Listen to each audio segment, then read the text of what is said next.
안녕하세요. 다인입니다. 3월 미국의 소비자 물가지수가 예상치보다 낮게 나왔고, 그리고 2월 수치에 비해 확연히 둔화되는데도 불구하고 시장이 크게 환호하지 않았습니다. 왜인지 오늘 CPI 그리고 그 다른 이유들까지 함께 빠르게 살펴보도록 할게요. 먼저 오늘의 주인공 3월 미국의 소비자 물가지수 CPI부터 확인해 보겠습니다. 미 노동통계국이 낸 원문 그대로인데요. 2023년 3월 소비자 물가지수입니다. 2월에는 전달 대비 0.4% 올랐던 소비자 물가지수가 3월에는 0.1% 상승으로 그 상승률이 둔화됐습니다.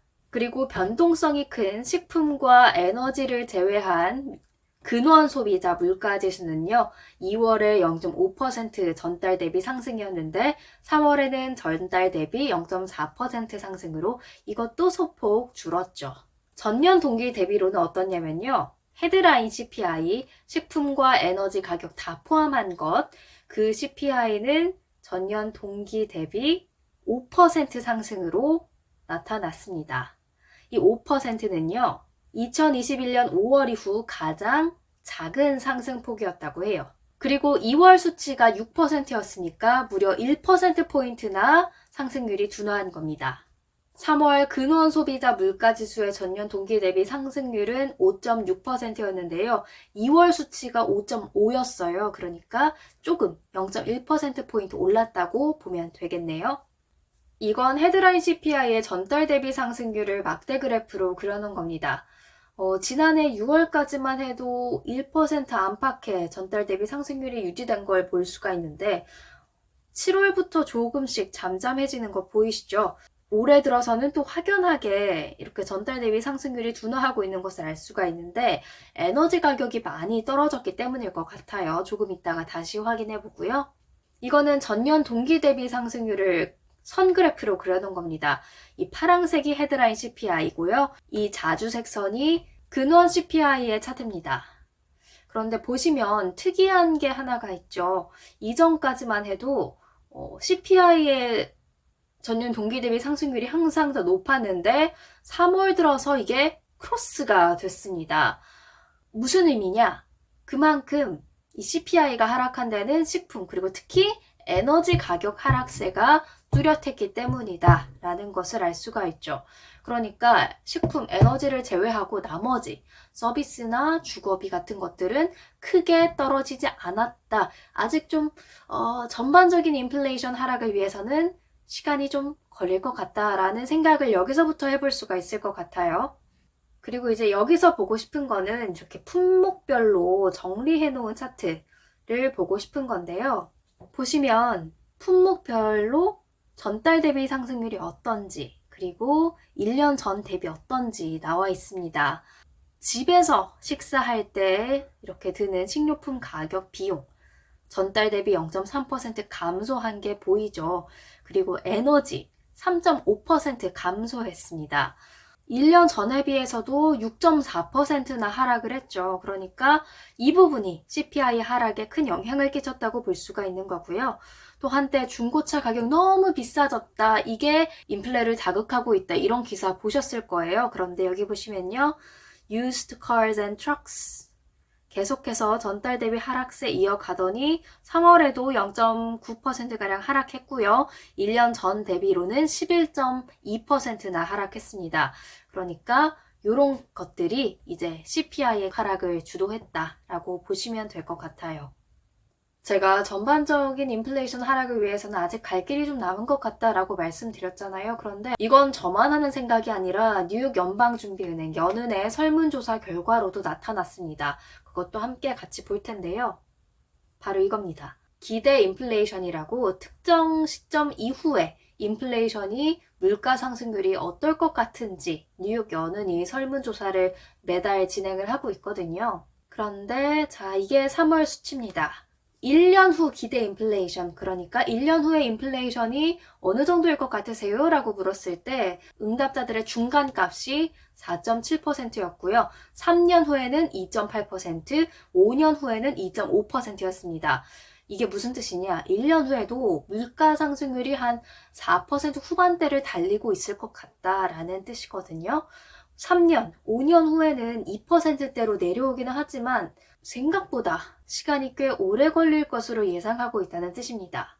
그리고 사실 연준 위원들은 2024년쯤이면 헤드라인 CPI가 2%대로 내려올 거라고 생각을 했었거든요. 그런데 소비자들의 응답은 너무나도 다른 결과를 나타내고 있죠. 그리고 1년 단기 기대 인플레이션을 조금 더 자세하게 보고 싶은데요. 지난해 10월부터 하락 추세에 있었어요. 5.9, 5.2, 5.0, 5.0, 4.2까지 내려왔었죠. 그런데 3월 들어서 이게 갑자기 반등을 한 거예요. 4.7로. 근원 CPI 잡기가 지금 조금 쉽지는 않고, 그리고 기대 인플레이션까지 이렇게 예상 밖에 깜짝 상승을 하다 보니까 마음을 놓을 수 있는 상황은 좀 아닌 것 같긴 합니다.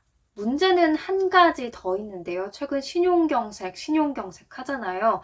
그만큼 대출 받는 조건이 좀 까다로워졌다, 대출 받기가 어려워졌다 라고 이해를 할 수가 있는데, 뉴욕 연은이 또 이것도 물어봤어요. 대출 받기가 어려워졌나요? 라고 물었더니 매우 쉬워졌다? 꽤 쉬워졌어요. 아니면 똑같아요? 조금 어려워졌어요. 매우 어려워졌어요. 라는 이렇게 항목이 있었는데, 보시면 어려워졌다는 응답, 노란색, 진한 파란색 이 부분만 한번 같이 볼게요. 지난해부터 어려워졌다. 꾸준히 응답이 늘다가 그래도 올해 들어서 조금 감소하는 듯 했어요. 근데 다시 SVB 사태가 발생한 이후부터 파란색, 노란색 이 차트가 더 커졌습니다. 그만큼 소비자들이 대출 받기를 좀 어려워한다 라는 의미가 되겠고요. 그렇다면 경제 활동이 돌아가는 데에 조금 무리가 되겠죠. 이와 연장선상에서 이제는 연준마저도 경기 침체를 우려하고 있는데요. 연준도 이 SVB 사태로 시작된 은행권 위기가 올해 말 경기 침체를 야기할 것 같다. 이렇게 FOMC 의사록을 통해서 밝혔습니다. 결국 SVB 사태가 신용경색, 대출받기 어려워지는 상황도 야기했고, 이런 상황이 이어지다 보면 경기 침체까지 올 것 같다라고 이런 분석이 이어지고 있는 건데요. 일단 심각한 경기 침체는 아닐 거라고 연준이 예상하고 있고, 마일드, 완만한 경기 침체일 거라고 예상을 하고 있어요. 시점은 올해 말이고요. 그리고 향후 2년에 걸쳐서 좀 회복 과정을 거칠 것 같다라고 했습니다.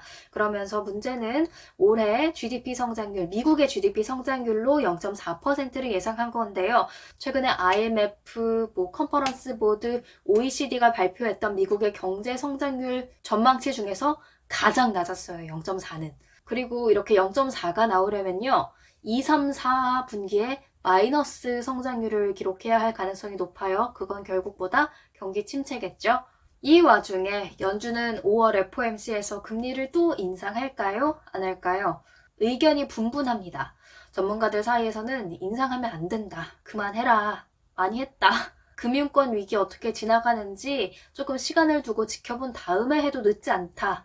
이런 이야기가 많이 나오고 있고요. 연준 위원들 사이에서도 동결해야 된다. 아니다. 조금 더 올려야 된다. 의견이 분분한 것 같은데요. CME 페드워치라고 구글창에 검색해 보시면 선물 시장에 이렇게 금리 인상 가능성이 어떻게 반영되고 있는지 바로바로 체크하실 수가 있어요. 바로 이런 차트가 뜰 텐데 지금 현재 기준금리가 4.75에서 5%니까요. 동결할 것 같다라는 가능성이 33.5%고요. 베이비 스텝 할 것 같다라는 가능성이 66.5%입니다. 여전히 연준이 그래도 인플레이션 잡는 거를 최우선 과제로 보고 있고 인플레이션이 연준이 원하는 만큼 2%대로 낮아지고 있다는 시그널이 아직은 약하기 때문에 0.25%포인트라도 금리를 또 인상하지 않을까 하는 그런 게 반영이 돼 있는 거죠. 그런데 또 생각해보면 경기 침체의 우려가 이렇게 커진 와중에 금리를 또 올린다? 투자자들이 반길 리가 없죠. 그래서 이렇게 시장이 크게 환호하지 않았다고 생각하시면 될 것 같습니다.